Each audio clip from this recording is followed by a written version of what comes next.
Assalamualaikum warahmatullahi wabarakatuh.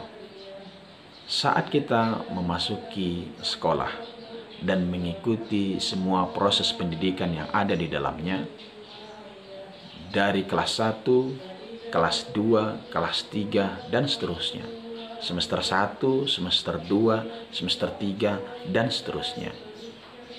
Semakin tinggi level pendidikan kita, maka semakin banyak ilmu yang kita raih, semakin banyak pengetahuan yang kita dapatkan. Semakin lama kita menjalani proses sekolah, maka semakin cerdas, semakin pintarlah idealnya kita. Demikian juga halnya dengan bidang pekerjaan yang kita lakukan. Semakin lama kita mengerjakan sebuah pekerjaan itu, maka kita akan semakin pandai untuk mengerjakan pekerjaan tersebut.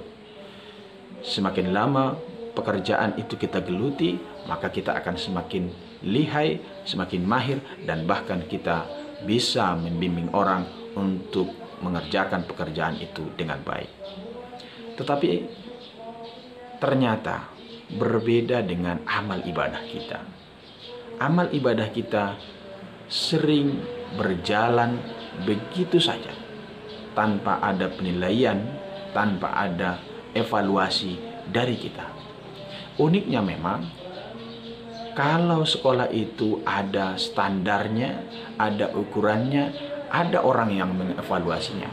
Apakah itu guru, pegawai, maupun kepala sekolahnya. Demikian juga dengan pekerjaan mungkin. Ketika kita bekerja di sebuah instansi, ada bawahan, ada atasan kita, ada pengawas, ada yang kemudian kita harus pertanggungjawabkan laporan pekerjaan kita. Bahkan sebetulnya ketika kita membuka usaha baru, usaha kita sendiri, usaha mandiri, kita juga melakukan kontrol, kita juga melakukan evaluasi. Tujuannya agar apa? Agar pekerjaan kita, agar kesalahan-kesalahan yang ada tidak terjadi, tidak terulang di masa yang akan mendatang.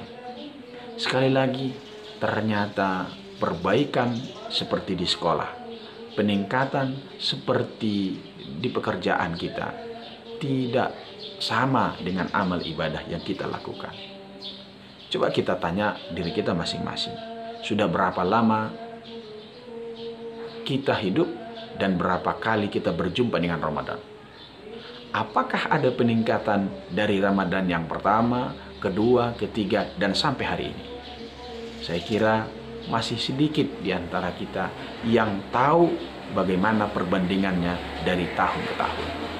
Sekali lagi, inilah yang sering kita lupakan, inilah yang sering tidak kita sadari. Padahal mestinya, idealnya, harusnya semakin lama kita hidup, semakin banyak ibadah kita. Semakin lama kita hidup, semakin berkualitas ibadah kita. Semakin tinggi usia kita, semakin panjang usia kita, amal kita, ibadah kita mestinya semakin berkualitas. Sudahkah terjadi?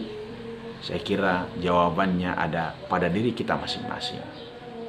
Mudah-mudahan Ramadan ini bukan Ramadan yang terakhir bagi kita.